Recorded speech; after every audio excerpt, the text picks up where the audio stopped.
Doing in this presentation is teaching you how to write software.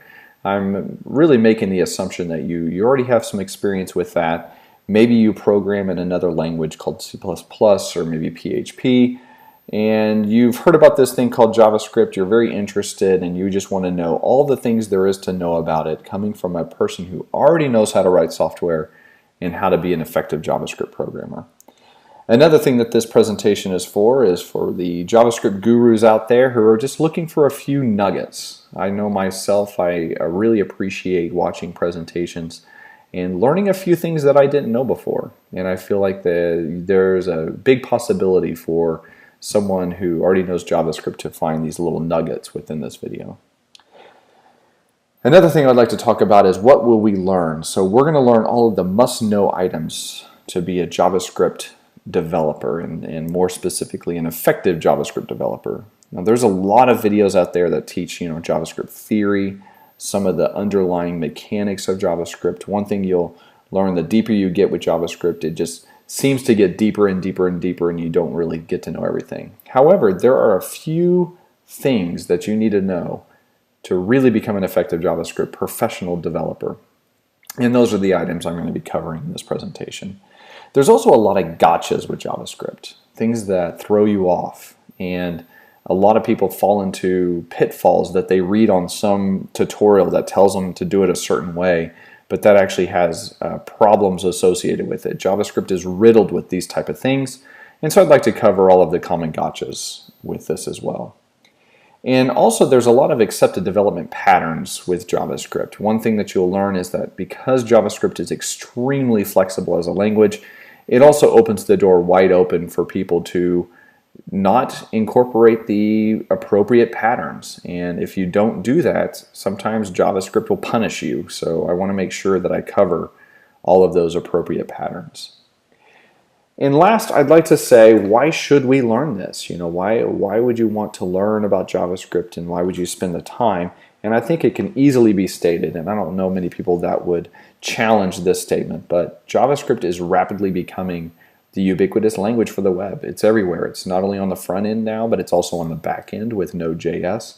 And there's a number of libraries that expose JavaScript to a multitude of devices. For example, Apache Cordova, you can compile a JavaScript application for mobile phones, which is an exciting new technology that uses JavaScript to essentially deploy your app anywhere. So it's a very exciting technology, and I think everyone should learn it. So just really quick, let's go over the agenda that we're going to be going over today. We're going to first start off by talking briefly about the syntax of JavaScript. Next, we're going to be talking through some of the patterns, common JavaScript patterns associated with the language. We're going to go into objects, functions, which are a very peculiar item within JavaScript that are also extremely powerful, so I'll be going into that. There's also a lot of controversy around the this pointer within JavaScript that causes a lot of confusion, especially for people who are used to the this pointer in different languages. One thing you'll find out is that the this pointer just does not behave the same, and it is really confusing for people who are very new to the language. So we're going to spend some time talking about that as well. We're then going to get into some object-oriented JavaScript, and then finally, if we have enough time, we're going to get into some applications of JavaScript in the form of jQuery plugins. Alright, so now what I'd like to do is I'd like to talk a little bit about the syntax of JavaScript. And instead of doing everything within this presentation, it's probably going to be a little bit better if I jump over to my IDE, where I can essentially program and show you some examples of syntax of JavaScript. The first thing to note is that JavaScript is a dynamically typed language. And what that means is I can use a single keyword called var to create a variable and assign that variable to any type. So I can assign it a string, I can assign it a number, an object, an array, and then even more importantly, I can assign that object of any type to another variable of any type. JavaScript is very flexible about what you do with variables. So just as an example, I'm going to use the var keyword to define a variable. I'm going to call the variable testString, and I'm going to assign a string to that value. So I'll just say Travis. Now what I've done here is I've created a string and I've assigned it to a variable called testString. And the var keyword is just quite simply to tell JavaScript that this is a variable. I can also create another one called testNumber, and I'm going to give it a numeric value. And so essentially what I'm doing is using the same method to create variables of any type. What's crazy about JavaScript is because it's so dynamically typed, I can do something like this where I reassign the variable to a different type, and JavaScript is perfectly okay with this. It's completely legal to do that. Where you start getting into trouble with dynamically typed languages is whenever JavaScript does something called inference. And what it does is it infers the type of a variable based on how that variable is used. Let me give you an example. So right here what I'm going to do is I'm going to take a string, but I'm going to assign the string a numeric value of 42. So here I have a string where the string's contents is 42. And what I'm going to do is I'm actually going to subtract an integer from that string. Now, in most languages, it just flat out will not compile if you do something like this. But JavaScript is very happy to comply. What it does is it infers that this string is a number. And whenever it infers that, it actually converts this string 42 to the numeric 42 and then subtracts the 2 from it. So what you get if I run this is you actually get a numeric value of 40. So JavaScript inferred that 42 is a number. Where you get into trouble is if I did something like this where I just quite simply reverse the logic, and instead of subtracting 2, I am going to add 2. Now based on the previous example you would think that this would give you 44, but what it does in fact is give you 422. So now this is an example of where JavaScript behaves in such a way that really frustrates developers because JavaScript infers the type of variables at runtime. In this particular example, what it's actually doing is it recognizes the plus symbol as being a common operation for concatenation of strings. And because it knows that, it says, okay, here's a plus and it's right next to a string, therefore 2 must be a string. And it actually then infers that 2 is a string and concatenates it to 42. And what you get is a string 422. That's exactly what is happening here, but as an illustration, this is something that causes a lot of problems in JavaScript. One way to get around this is to be explicit about your types in JavaScript. And what I mean by that is anytime that you have a variable, so let's say that this was actually a variable called the meaning of life, and I'm going to assign it a string called 42. And instead of that, I'm going to replace this inside the console log. I'm going to hit run, and you should get the same thing. However, if I use a single command called parseInt, this is basically telling JavaScript to parse whatever is inside this variable as an integer before you perform the operation. This is one way to get around this type of issue because you're basically telling JavaScript, I want to convert this to a number before you even do anything else. And so then you get what you expect out of it. Another thing that is very common in JavaScript is to use a keyword called type of. And type of, what it does is it essentially interprets the type of a variable. So if I were to do type of, I'm going to do a console log here, so console log type of Travis, what you will actually get is you will get string. Let's do console log type of 42. You will get number. So this is a really good way to, in runtime, to try and determine the type of a variable. So these could actually be assigned to a variable, and you can say type of on that variable, and you would get the same thing. You do run into an issue with type of, and a lot of times people will use type of to try and find the types of instances of objects. So just to give you an example, if I say person, and I say first name,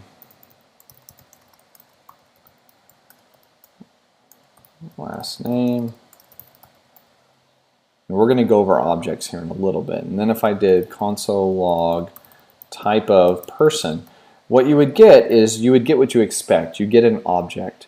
But what if we made this an array of persons? So all I'm doing here is I'm calling it persons, I'm making an array, and inside it has a single person with that, and then I say persons. Most developers would expect this to return a type array, but let's actually see what happens here. It actually gives me object. Why is that? And this is where type of can get you into trouble. The reason why is because type of, you're actually doing a type of an instance of a variable, of an array. So you're saying type of the instance is an object. And this is something that'll commonly get people. And just keep in mind, if you use type of, don't do it for instances. Do it for primitives. Is when you would want to use type of.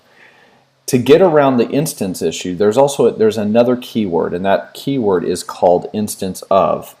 And so if I were to say persons instance of array, this would actually return true because it knows that persons is an instance of an array.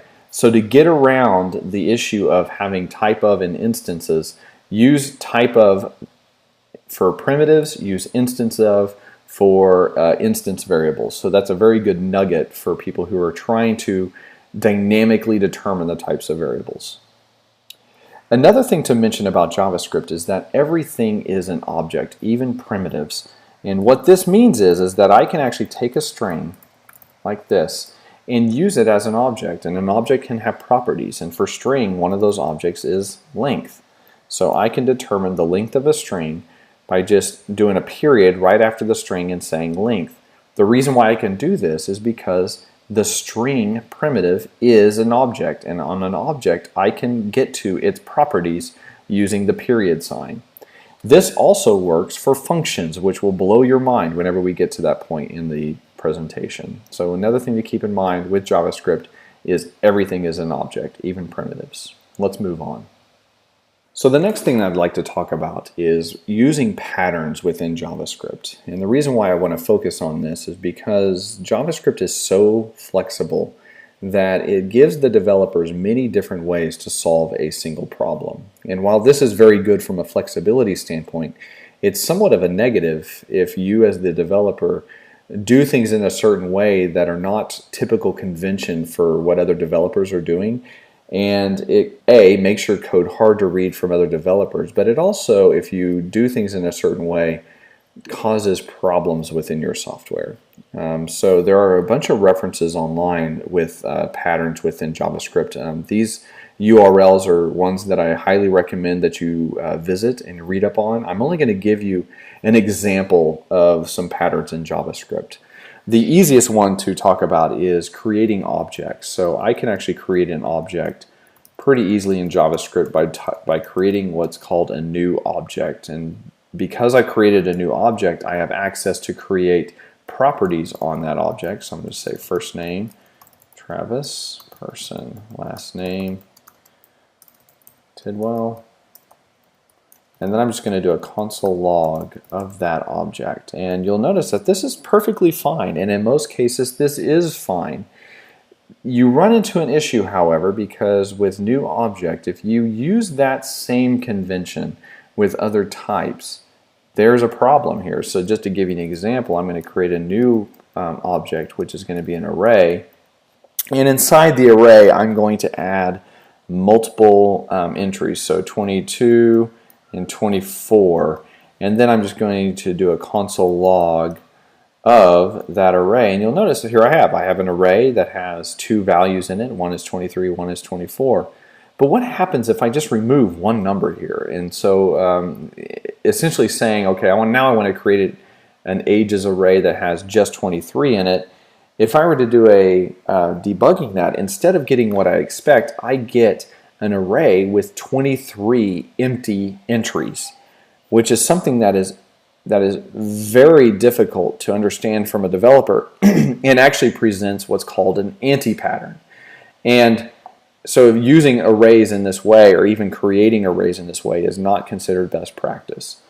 What is considered best practice, and this even applies to objects, is to use what's called JSON format. So if I were to create a new object, it's the same thing as saying open squiggly bracket, close squiggly bracket, and in here I provide my properties.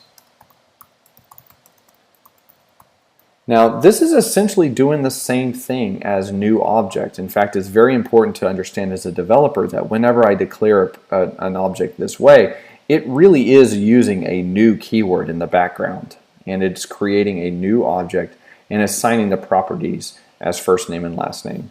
The reason why I like this, in fact I can just do a console log just to show you, all is well. The reason why I like this is because it applies to pretty much any other type within JavaScript, including arrays. So I can now create 23, 24, and let me just do a console log of the ages, and you'll notice that all is well, but let's try out the problem last time just to see if it is a problem, and it's not. So the best pattern for creating objects and creating arrays is to use this JSON format. Now, keep in mind, that was just a very small example of common patterns within JavaScript. I could spend an entire hour alone just talking about patterns. So what I'd like to do instead is direct you to these URLs where you can learn all about patterns, and I highly recommend doing that. So let's move on. Let me delete this and move on to the next section.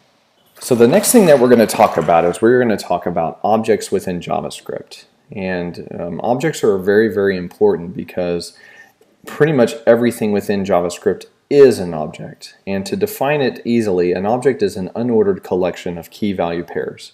Now we got an early on taste of what an object is within this tutorial, but I'd like to do a little bit of more of a deep dive into some of the mechanics behind it. So to create a new object, you simply use the var keyword, you assign a variable, and then you use the squiggly brackets to define a new object. And within those squiggly brackets, you can then define properties for the object using the property name, and then using a colon and then the value for the property. So here I'm actually saying this is the key and here's the value. One thing I will note is that the key is a string, so it's actually valid to denote it as a string. So I could do something like this if I wanted to.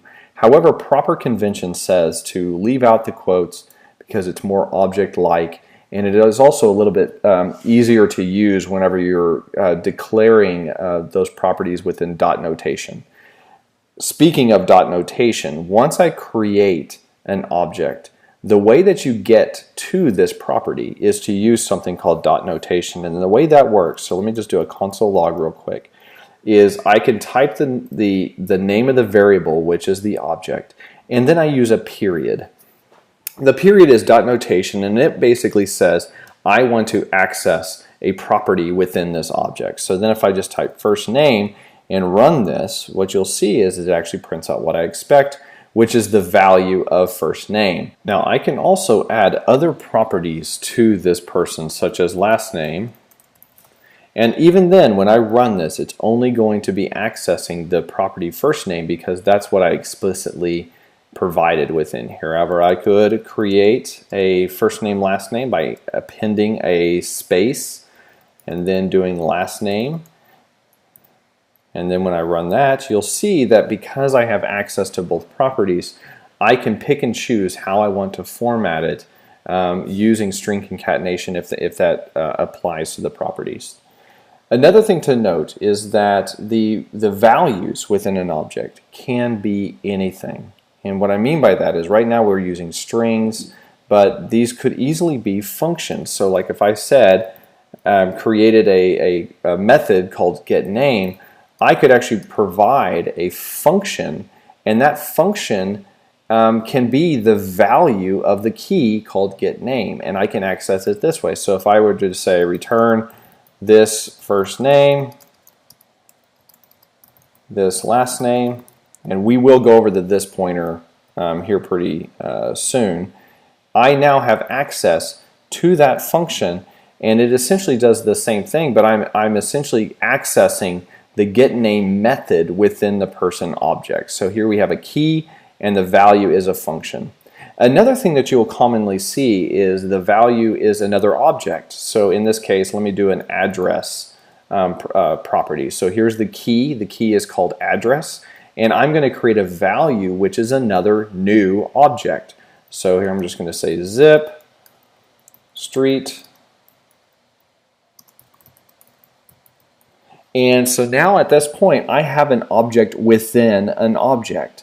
So how would I access, let's say, street, for example? Well, using dot notation, you can actually use dots iteratively, or recursively is probably a better term for it. So here I'm going to say person dot address. This gives me access to this address value, and within this address value is a property called street. So to get to that, I add another period and I say street. So here I'm basically accessing these sub properties within objects very easily doing this method. So let me just run that real quick, and you'll see that this now prints out the street name. So some very powerful concepts here, all revolving around this very flexible thing called an object. So the takeaway here is it's a key value pairs. The key is a string but can be typed without the quotes. And the values can be anything within JavaScript. It can be primitives, it can be other instances of objects, it can be anything. So let's move on. Actually, let me delete this before we do. So let's move on. All right, so let's talk a little bit about functions in JavaScript. Now, I find functions very fascinating, primarily because they are critical to how JavaScript works, and they are very different and behave different than a lot of other languages that you may be familiar with. One of the very first things that people notice whenever they're dealing with functions is that functions can be used as functions, but they can also be used as objects, which kind of blows people's minds a little bit. And what I mean by that is I could actually create a variable called myFunction, and I can assign it a function. So now this means that the variable function is a function. And so then whenever I call this, I could do something like log. But now that I have this function, I can also do some other pretty crazy things, like I can assign a property to it. And this is perfectly valid. In fact, if I did a console log of this, just to kind of see what this actually did, you'll notice that this is perfectly legal. In fact, it says that this is a function, and it shows that I have a property called Travis on here. And another thing that you'll notice is that I actually have a fully working object instance, which is my function. Now, I know what you're probably thinking next, which is why would you ever want to do this? What is the use case where you would have a function and then assign a property to that function? Well, as it turns out, this is used a lot within object-oriented JavaScript, where let's say I have a person and that person is my object, and then let's say within the person I create a property called first name. This is all perfectly fine. You see this a lot. Where you see the properties being defined is whenever you're using something like a static method. So let's say I want to do person find one. You find this a lot like within NoSQL databases, and this is a function that you want to iterate and find a person and then create a new instance of that person and return it. This is a very common example of why you would want to use properties within a function. All right, so the next thing that I'd like to talk about is that functions can be anonymous. And what that really means is, in fact, you see this a lot whenever you're dealing with set timeout is a great example. And the way that set timeout works is it's a JavaScript command that tells you to execute a function after a certain delay has occurred. And that function can be declared as anonymous. In fact, more times than not, you see set timeout take an anonymous function. And so you'll notice here what I'm actually doing is I'm not giving this function a name. All I'm saying is this is a function and I'm passing it to set timeout. So inside of that function I could do something like hello there. And then if I execute this, you'll notice that it waits 1 second, and then after 1 second it says hello there, which is to be expected. The point I'm trying to make, though, is that I actually created a function without giving it a name. This is an anonymous function. Another thing that you can do is functions can be self-executing. And what that means is you actually declare a function. So to declare a function, you do something like this, and then you call it immediately. But in order to call it immediately, you must first wrap it in parentheses. And then once you wrap it in parentheses, you can actually execute that function immediately. Now, a lot of you have probably seen this syntax, and it's very confusing when you look at it because it's quite ugly. You have a bunch of parentheses, you have a bunch of brackets, and it technically doesn't look like it's doing anything whenever you see this. But it is, in fact, doing something, and it serves a very important feature in JavaScript, which is this idea of encapsulation. To illustrate that, let's actually change our code a little bit. So instead of doing set timeout here, hello there, what I'm going to do is create a message variable called message. And I'm going to assign that message to that, and then I'm going to put that inside of here. And for now, I'm actually going to delete my self-executing anonymous. I'm going to run it. Everything should be fine. Yes, it is. Now, let's suppose that this code was inside of a JavaScript file called app.js. And you're including this within your web page, but also in your web page, you're including a vendor.js file, a file that you have no power over. This is something you downloaded, you don't want to change it, but somewhere inside of there, it is actually looking for a message variable. So like if it says if message, and then it does something really bad. So like in this case, I'm just going to say, barf or something, right? It is not happy if it sees that there's a message to find. If you were to do something like that, and if you were to run it, you'll notice that the other vendor library is not going to be happy. In fact, sometimes your entire website will crash because of this. I'd like to explain why this is happening. And the reason why this is happening is because in this instance, we are creating a variable on what is called a global scope. Now, I'm going to talk about scopes later on in this presentation, but for now, all you need to know is that whenever I declare a variable, that variable is accessible from even other JavaScript libraries that also include variables on the same scope. So in this case, this message is being passed to vendor, or it's actually being added to a scope. That scope is also common with the vendor.js. So how do you fix this problem? Well, you fix this problem by incorporating the self-executing anonymous functions. So let's actually go back up here to the app.js. And what I'm going to do is I'm going to create a self-executing anonymous function by first creating the function. You then have to wrap that function in parentheses. And you have to wrap it in parentheses so that you can call it immediately. This right here is the self-executing anonymous function. At that point, I can copy this logic, place it inside of there, and what I essentially have at this point is contained logic within its own scope, and I think that's the key word here. Whenever you create a self-executing anonymous function, what you are doing is you are establishing an encapsulated scope for your logic. So, and actually this will actually error out because this message isn't even defined, which I can even show you right at that point. You see message is not defined, that is expected, but the point is that this logic will work. So I could actually fix this by just saying type of is not equal defined, and then if I run that again, you'll notice everything works just fine. Message is not defined, so therefore it doesn't barf, and everything and everyone is happy. Now, again, what I've essentially done here is established context, which actually brings me to my next discussion, which is that functions encapsulate and capture scope. Now, scope is a very important word for functions, and in order to help illustrate how scope works, what I'd like to do is refactor this code just a little bit by first turning this into an array of messages. So I'm going to say messages. I'm going to make that an array, hello, there. And then what I'm going to do is iterate over the messages by just using a simple for loop. I'm creating a variable which will be the index inside of the messages. And then here what I'm going to do is just do a console log messages and I'm going to remove my little set timeout just to see if I have at least logic that I expect, which it is. I see hello and then there. This all works great. But what would happen if I put this console log within something that's asynchronous? And the best way to simulate that is to use set timeout. So I'm going to do set timeout. I'm going to pass it an anonymous function. And then I'm just going to put a delay on there for, like, let's say 10 milliseconds.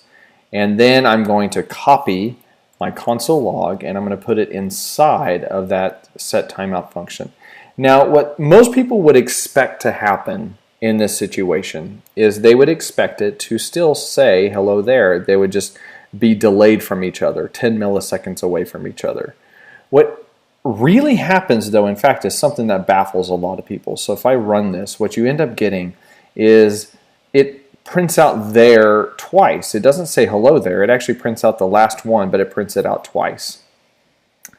Immediately, what most people think is, they're like, oh, well, it's just it's happening too much delay. What if I made that like 1 millisecond, as low as it possibly gets? And if I hit rerun, you'll notice it still does the same thing. So what is actually going on here? Well, what is happening is that we are defining this variable I within a certain scope, and that I is established within the scope of the for function. So anytime inside of this function, anytime you reference the variable I, it's actually referencing the one that's defined right here. Well, what happens is in set timeout, it actually executes this function in a delay. And so by the time that delay is finished, I is already the very last index in messages. So instead of printing hello, which is index 0, and then there, which is index 1, by the time this function gets executed, I is already 1. So in that case, it calls console log 11, and you get something that's very, very unexpected. This typically will make developers throw their computers out the window whenever they're dealing with JavaScript. This is one of the more common gotchas that gets developers. And the reason why it gets them is because of this whole concept around function scope. So in order to really illustrate function scope and how we can fix this, I'm actually going to do something that seems a little less intuitive than you would think on something that could fix it. Let's actually say that we create a new function up here, and I'm just going to call it say. And this function takes that index. And all I'm going to do inside of this function is quite literally copy and paste this set timeout method inside of the for loop, and I'm going to paste it inside of that function. And then all I'm going to do is copy this method, and I'm going to do say I. Now, most people, whenever they're dealing with functions, they have this notion that whenever you create a function and you essentially copy and paste the same logic, it does the same thing. However, in this particular case, this fixes the problem. Hello there. Now, I know what a lot of you are thinking, like, how in the world does that fix this problem?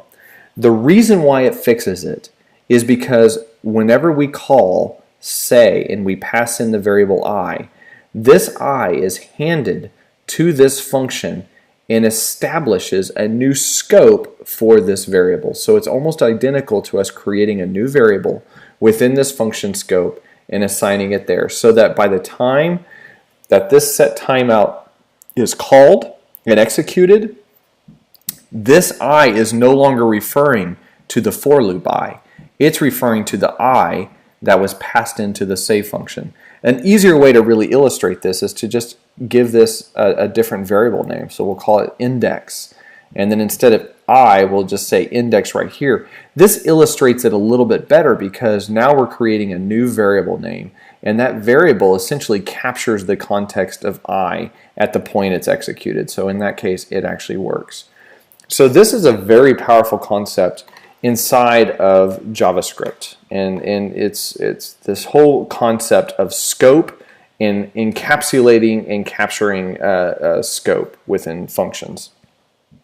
Another thing that's very common is this idea of what's called a closure. Now, we haven't actually created a closure yet. A closure, in order for it to be a closure, you have to actually have a function, which I guess in this case it is a closure because we actually have a function that references a variable outside of the function. A very common syntax for a closure though is, let's say that we want this set timeout to be outside of the say function and inside of this for loop. So what you would end up doing is you would say set timeout, and after, let's say, 1 second, you want to say whatever is inside of the messages at I. So in order to get it to work in this context, instead of saying set timeout here, all we need to really do is return that function. And then when we return that function, we can get rid of this. We are essentially passing this function to set timeout to be called after 1 second. So let me actually just run that and see what happens there. It says hello there, all after 1 second. Everything works as expected.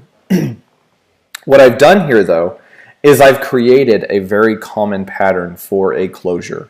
A closure consists of a wrapping function that takes an argument, and that argument captures the context of that. And then inside of that we return essentially another function whose sole purpose is to be called at a later time, but when it's called it utilizes the variable at the point in which the closure was instantiated.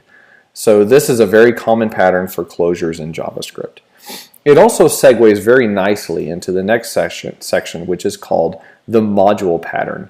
Now, modules in JavaScript are a way to create these encapsulated reusable plugins within JavaScript, and we've essentially done a lot of the stuff that you need to create a module, but right now essentially what I'm going to do is just kind of go over all of the syntaxes. Another thing that modules are really good for is they allow you to create public and private interfaces within your module. So let's just take this example as a use case, but let's say we want to create an alert module that gives somebody the ability to add new messages and to print the messages.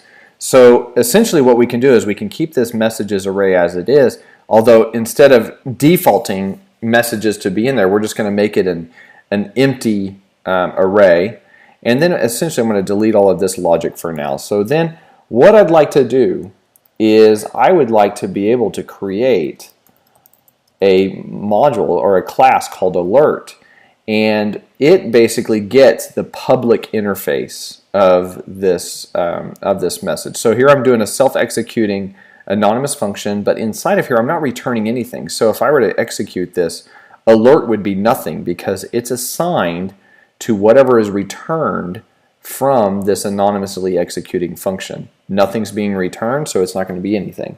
However, I can return something here. In fact, I will. So I'm going to say return an object. And this object is the public interface for alert. So here I could actually say add, so which allows you to add a new message. And I could say log. And for right now, all that log is going to do is console log the messages. Now, what's really cool about this is I now have a private variable that cannot be accessed outside of this closure, the anonymous closing, or the self-executing anonymous function. And all I really have access to are the public interfaces that I return from this. And this is actually what's called a module pattern. And so to actually use this, let me actually create, so messages, push, message. So let me actually just use this and see what this looks like. So let me actually do a console log alert. And there you'll see I have only the add and log functions available. You'll notice I have no access to messages, but I can add a message by saying alert, add. I can do alert, add there. And then I could actually do a console log, or I can just call alert log, which will do a console log of all the alerts. So here is a great way to see that with the module pattern, I can create a public and private interface for a reusable module. It's a very, very powerful concept here, and it's very commonly used for when you're creating plugins that need to be shared by other people.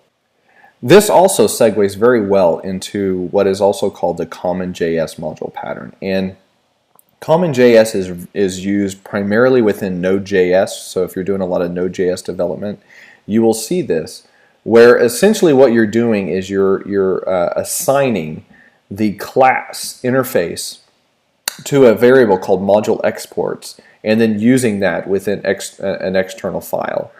And to do this, we really don't need the anonymous self-executing method anymore. So we can actually say, get rid of that, and we can get rid of that. And then instead of saying var alert, we're going to say module exports. So this is the Common JS module pattern. And the way that this works is you get to include this module from another file. So let's just say inside of our index.js, and we want to say var myAlert require alert in such a way, and this will actually be, let's say this is the alert.js file. But there's one other thing that's missing, and you'll notice that instead of us doing a self-executing function here, we are assigning myAlert to this function. We actually want to assign it to the object that's returned. So really, to get this to work the way we want it to, is we actually have to call that function as if it's the self-executing anonymous function. What that then does is that calls this function and it returns an object. This object is then returned and assigned to myAlert. Also, a very common thing that you see is you see people provide options for their plugins, and they do so within as a variable within the first function. And these options can then be used within the module to provide additional functionality. For example, let's say instead of printing the array messages, we want to join those messages based off of a separator that you provide. And so then what this is going to do is it's going to print out those messages. And so then I actually have the ability now to provide arguments to say I want to show hello there separated by a space, or I could say separated by a comma. The point is that whoever is including my module has the ability to configure it, and they only get access to the public interface, and all of the private methods, private variables, all of that get contained within the module that is going to be exported using module exports. So this pattern is called the Common JS module pattern, and you see this a lot within Node.js modules. So that's that. Let me actually delete this, and then we will move on. Okay, so now before we get into object-oriented program, what I'd like to do is spend a lot of time covering a very complicated feature in JavaScript, which really revolves around the this pointer. This is one of those things in JavaScript that can be very frustrating, especially coming from a background in C++ or some of these more compile time languages, where the this pointer is very deterministic and it's always essentially consistent no matter how you use it. In JavaScript, that really is not the case, and for those who don't really understand the underlying mechanics of what sets the this pointer, can be somewhat of a frustration for those who are just getting to know how it works. I think in order to really begin talking about this, it's important to describe the difference between scope and context.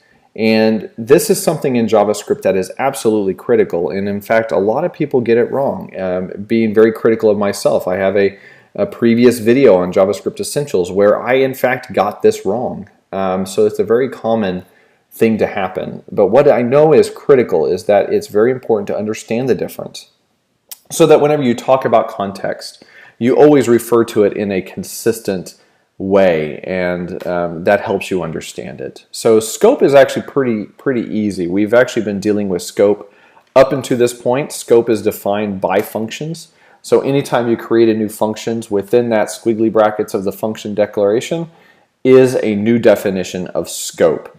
And this helps you encapsulate variables. You can use this for solving the asynchronous issues that we saw earlier, where you can capture the value of a variable using the function scope, so that whenever that logic is executed at a later time, that value is consistent.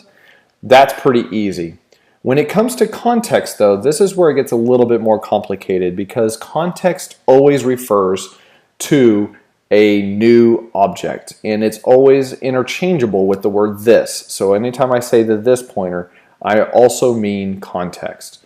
One of the general rules of thumbs is that new objects create context, and I use the new word here because new is extremely important in this case. New creates an object. So as just an example, I can create a person as a new object. And when I do that, the person has a this pointer at that point. So I can actually reference the this pointer on that person. However, a lot of you already know that this is not the appropriate syntax. Let's use JSON format. So a lot of times what you'll see is something that looks like this.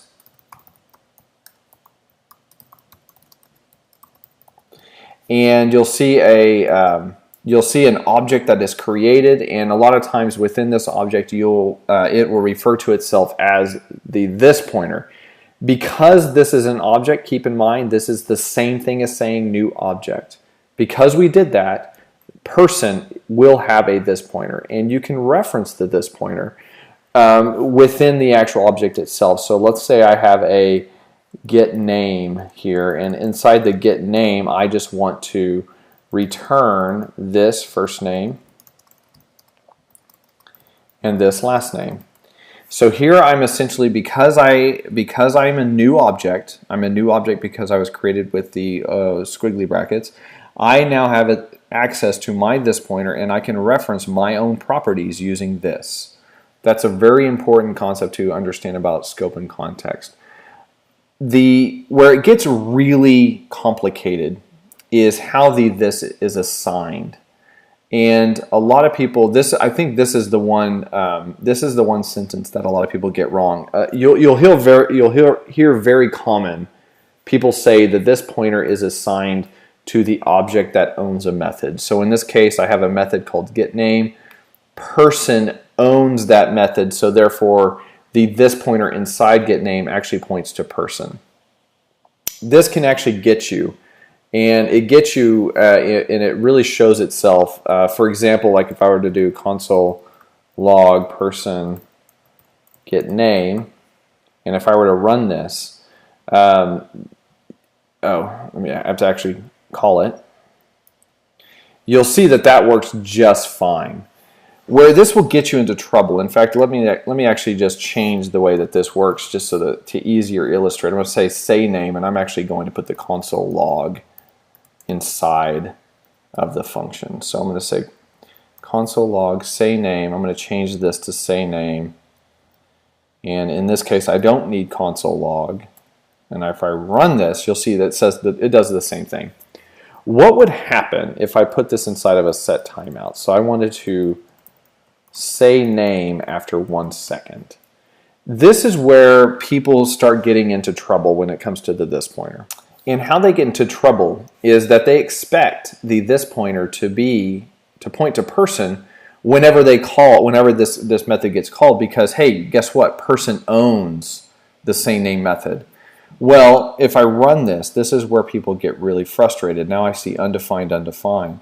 And the reason why I see that is because whenever this method is called, the this pointer doesn't point to person anymore. It actually points to whatever is inside of set timeout. And the reason is because of this one sentence. And this is really important to understand. The this pointer is assigned to the object instance that invokes a method. So in this particular case, let's say person say name, and if I just run this by itself, this works, and the reason why it works is because person is the one that invokes the say name method. Because person invokes say name's this pointer is assigned to that person. In this particular case, the one that actually caused problems, we are actually passing the method say name to set timeout, and person isn't invoking it. Set timeout is the one that invokes it after 1 second. And because of that, the this pointer is all messed up. And so that's one thing. This is another area where developers who are first learning JavaScript, they get really frustrated, they throw their computers out the window, and they just completely bail on JavaScript. And the reason why that happens is because things like this will get you, and you have to understand what is going on in order to really recover from it. In order to recover from it, the next topic is a very important keyword that I use a lot within my JavaScript, which is you can bind context to any method using this keyword called bind. And the way that this works is, let's say I want to do this. I want person say name to be executed after a second. However, I know that whenever it gets executed, that this pointer is going to be messed up. So what I want to do is I want to force this pointer to be person when it's executed, so that this points to person. The way I do that is I call bind. If I say bind, I am saying, okay, whenever say name is executed, make sure that this pointer equals person. And so bind takes one argument, and that argument is what you want this pointer to be whenever that method is executed. So now if I were to run this, you'll notice that everything is perfectly fine, that this pointer is established, this pointer points to person, and so therefore all is well. So bind is extremely important. Another place that you see this show up is whenever you're actually dealing with classes and instances of classes. So to give you an example, I'm going to create a new class called person, and inside this class I'm just going to create a property called first name, and then I'm just going to do a really quick console log this first name. And I'm just going to comment this guy out right now so that we don't clutter up our console log. So then you'll see what this actually does. It doesn't do anything because I didn't actually create an instance. Let me create an instance. So whenever I actually create a new instance, you'll see that property then does a console log. Almost similar to what we did before, what I'm going to do is another set timeout. And keep in mind, whenever I do these set timeouts, really all I'm trying to do is illustrate asynchronous behavior. This could be anything from a GET request. It could be any library that you're using that does something asynchronously. So it doesn't have to be console log here. So what I'm going to do is copy this. I'm going to paste it in there. I'm going to do run again, and you'll notice that it's undefined. Same thing here. What's happening is that whenever this is getting called, the object that the object that invokes the method is not person. It's not the instance of person. So to fix this, we can just use bind, which also illustrates using bind on an anonymous function. I do this a lot as well. You can create an anonymous function, attach bind to it, and then that way you are guaranteeing that whenever this function is called, this pointer will be established. So if I were to rerun that again, you'll note all is well, all is happy. So that's something that you see quite often, and it's also a very important concept, which is binding your context with a bind keyword. Another thing that you see quite often is you can call a method with context using this call or apply. And to really illustrate this, let me just take this method right here called say name. And what I want to do is I want to make this outside of the object. So I just want to create a var method. I'm going to call it say name, and it's going to essentially be the exact same thing. And let's just do so then actually what let's actually just run this and see what this does. So if I did a console log say name, actually I don't have to do console log because say name does do console log. So if I were to execute this right now, what this will do, and I think this is to be expected, is it will say undefined, undefined, and the reason is because now say name is outside of the person. The object that invokes say name is not person. It's nothing. It's the global object, and this is first name is undefined on the global object. So to fix this, I need to be able to establish this pointer whenever I call say name, and to do that, you use the keyword called call. So let's just say call. And then there, what I'm saying is when you call this method, use person as the this pointer. And so that's another way to do it. It's similar to bind, but it's also a lot different, where you're essentially you are invoking the method versus you're not binding it so that it is invoked later. You are invoking the method with this pointer. So if I hit run, you'll notice everything is fine because I'm invoking it with this pointer pointing to person. Another thing that you see often is this keyword called apply. Apply is very similar to call. The only difference is it actually takes the arguments that are typically within an array and it translates them. The best way to do this is for me to give you an example. So let's just say that I want to make my say name a little bit more flexible, and I can say it in any order by defining the props. So property 1, property 2, and then what this console log does is we can decide which property to print each time. So then this will be console log, and then instead of that it'll be this prop 2. And just to give you an example of how that would work, I could say print last name first, then first name. And then if I hit run, you'll see that it did Tidwell Travis. Pretty cool thing, but essentially what I'm doing here is the way that call works is you pass the arguments as you would normally pass them into the function. The only difference is the first argument is the this pointer you want to use when that method is called. Now apply is a little bit differently, works a little bit different. Instead of actually using these arguments being added to the actual method call, the way apply works is its second argument is an array of arguments. And what it does is it translates this array of arguments to the actual arguments that get passed into the function. So it's like this one at index 0 gets assigned to prop 1, the one at index 1 gets assigned to prop 2.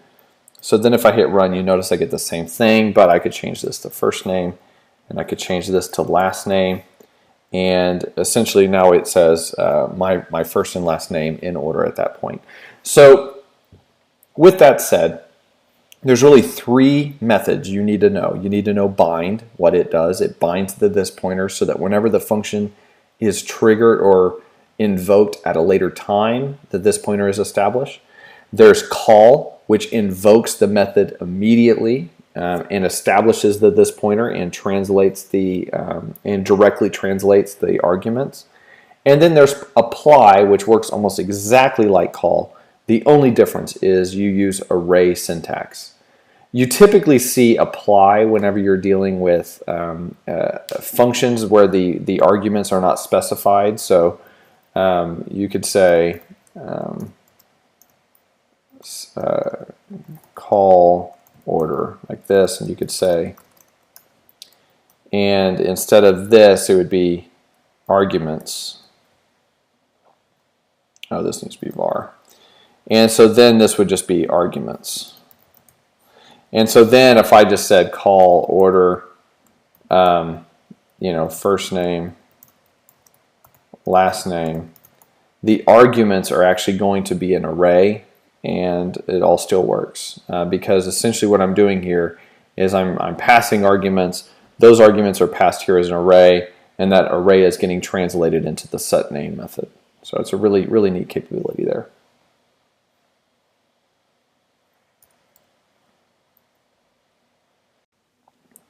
So now that we understand the this pointer in JavaScript, I think the next proper step is to move on to object-oriented JavaScript. And to do that, I think we really need to start with understanding the prototype of JavaScript. And this is another one of those keywords that you see a lot in JavaScript languages that's a little bit obscure as to what the prototype really is. So I'd like to take a few moments to just really kind of dive pretty deep into what that is. The way I like to describe the prototype is that it serves as the blueprint for object instances. So anytime you create, let's say, a new function or a new declaration of a class, that creates a prototype. So just to give you an example, let me just create a new person class. In my person class, I want to be able to pass in the first name, last name, and that's going to assign the first name properties.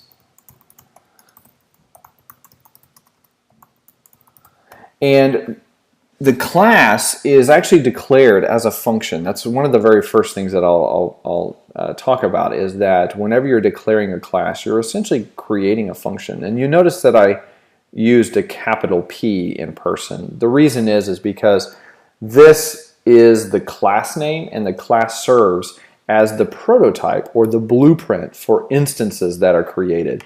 So it's really important to know the difference between the class and instances. So here I'm creating a class. If I were to create an instance, I would be doing something like this, where it's Travis is equal to new person, and it's Travis Tidwell. So what is essentially happening here is here I'm creating the class. Here I'm creating an instance of that class using the new keyword. Prototype is something that is used and it's attached to the class declaration using the prototype keyword. So I could actually do a console log of person prototype, and this would actually print out the object. It's an empty object right now because there's nothing really attached to the prototype. But the point is that this is a valid object that's attached to any function or class that defines a blueprint for all of the object instances that gets created. So one very common thing that you see people do, and this is just to give you an example, is they, within their actual class declaration, they'll create, let's say, a method, and this method will be called getName. And this method will just return this first name, last name. And when you actually do a console log of this, everything seems to work. In fact, it works great. You're like, okay, I did it right. This is where JavaScript gets you. You know, you do things and it works, and so therefore if it works, you're said, okay, I did that the right way. The problem with this is that every single person we create, so let's just say I create another one called Joe.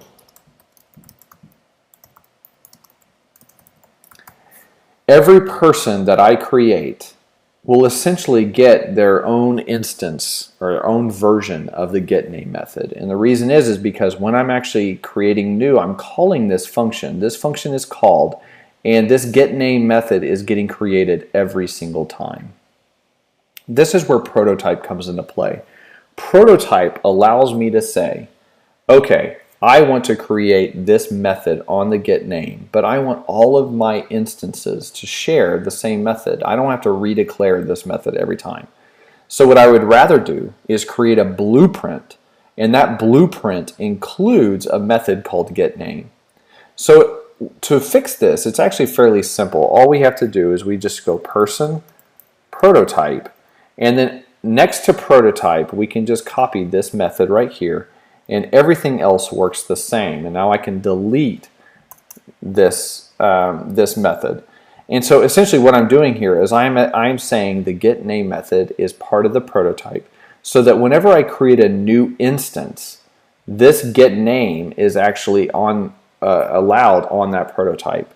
So the way to think about this is, whenever you create a new instance, so I'm creating a new instance right here called Travis, what the new keyword does is it looks at that prototype and it copies all of the prototype methods, and it then assigns them to the instance variables. So now if I run this, you notice everything is just fine. In fact, Joe, if I do him, you'll notice that he works well as well. So the getName method is actually allowed on the Joe prototype.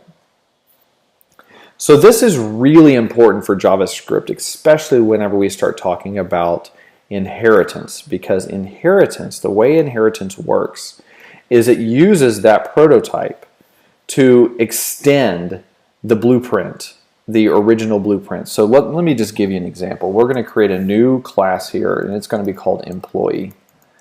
And the employee works just like a person. The only difference is it has an employee ID. And this employee ID is then going to be used onto the object. Now I have an option here. I can also do this, where I can re-instantiate all of these objects. So this is one way to do it, and this works. The only problem is we're not really using inheritance here. We're just redefining the objects and including employee.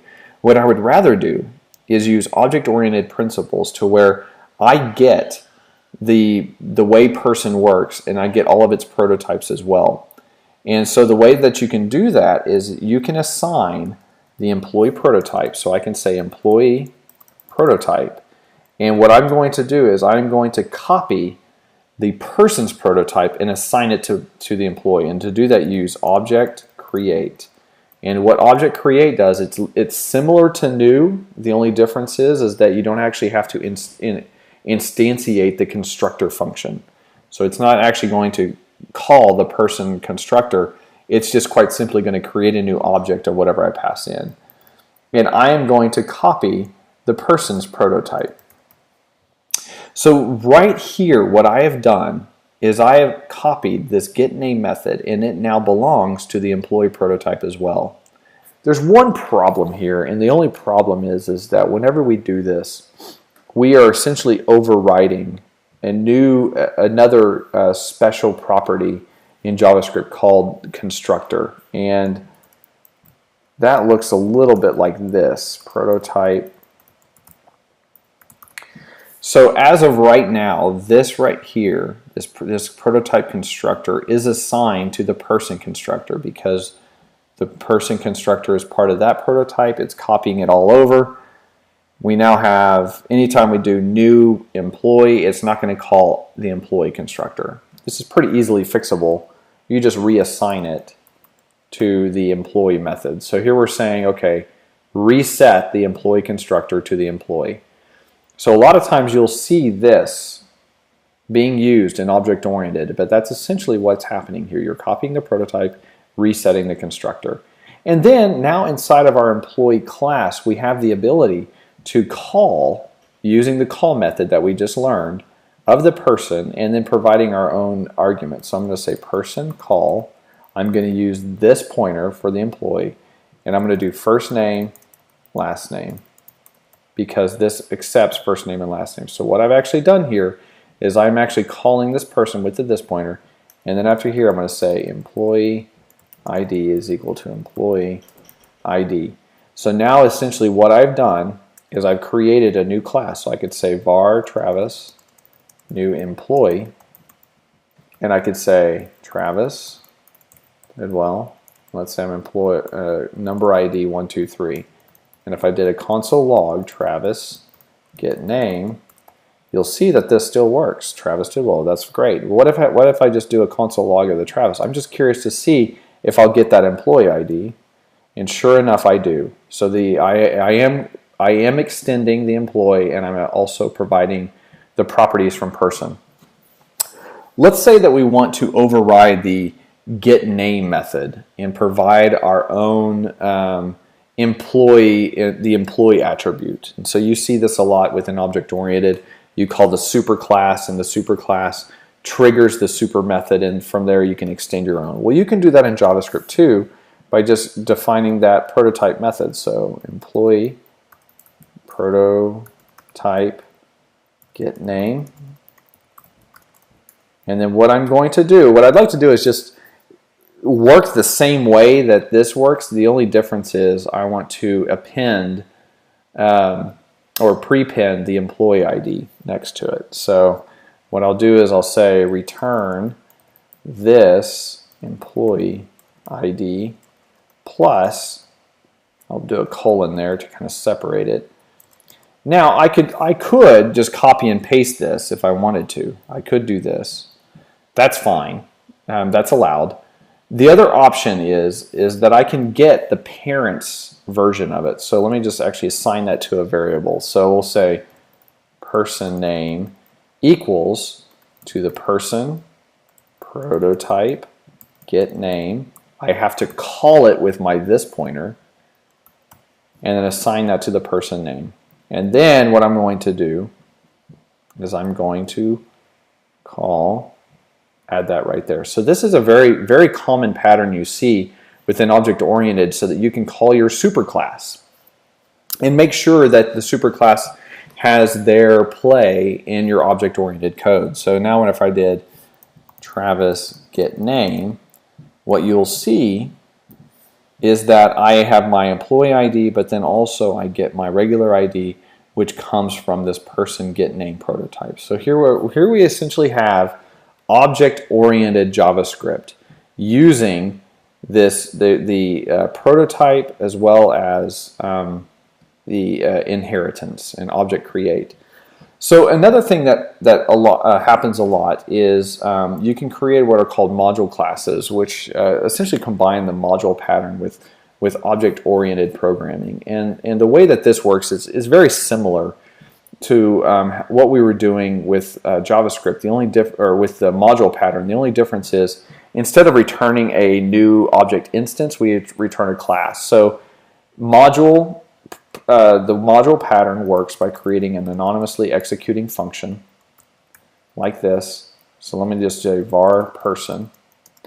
And inside here, I can actually create my var person class and have local variables as well as outside variables. I can have define different interfaces. So I could say person find one.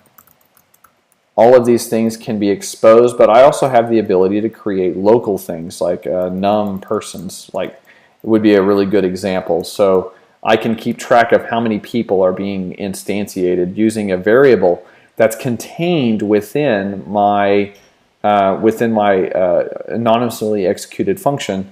And then at that point, all I need to do is return person, and that person becomes my class, or my public interface class that I use externally.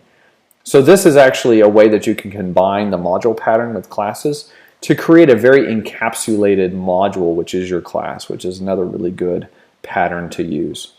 So now that you've seen essentially how to build a class, what I'd also like to do is just show you some very common examples of actually applying this type of logic to real-world scenarios where you're using JavaScript to interface with, let's say, the HTML DOM.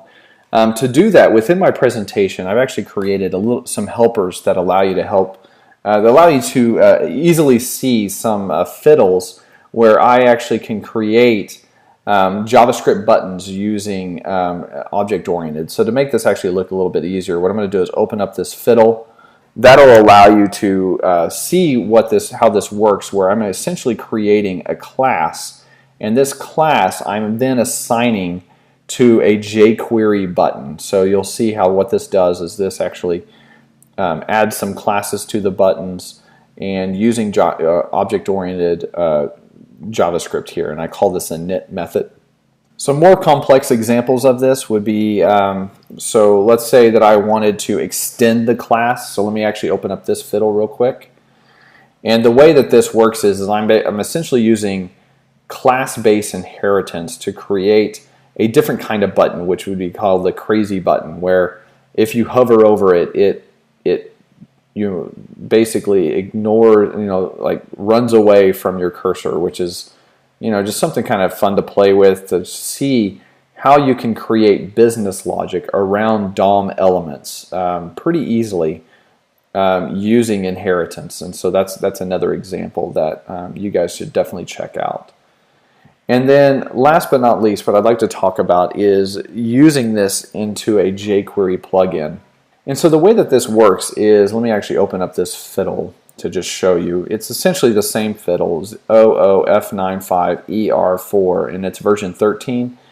The only difference that I'm doing here is I'm actually extending jQuery. So let me see if I can extend this, make it a little bit bigger, just so you can kind of see what I'm actually writing here. So all I'm doing is I'm taking my class and I'm adding a crazy button, extending the prototype of jQuery. Keep in mind this FN is the jQuery prototype, and so I'm extending it, and then I'm iterating over each one, and then all I have to do at that point is just create a new instance of a class and pass the jQuery this pointer. I've found that this is a very nice pattern to use when creating jQuery plugins, and you can create them so that they work really well. So let me actually just show you how that works. Again, these are JS fiddles. If you want to actually comb and play it, you can fork it if you want to. All of it's provided right here as well. I'll put that on the video as well. And that's pretty much it. I've pretty much covered everything, and I really appreciate your time for listening in, and thank you so much.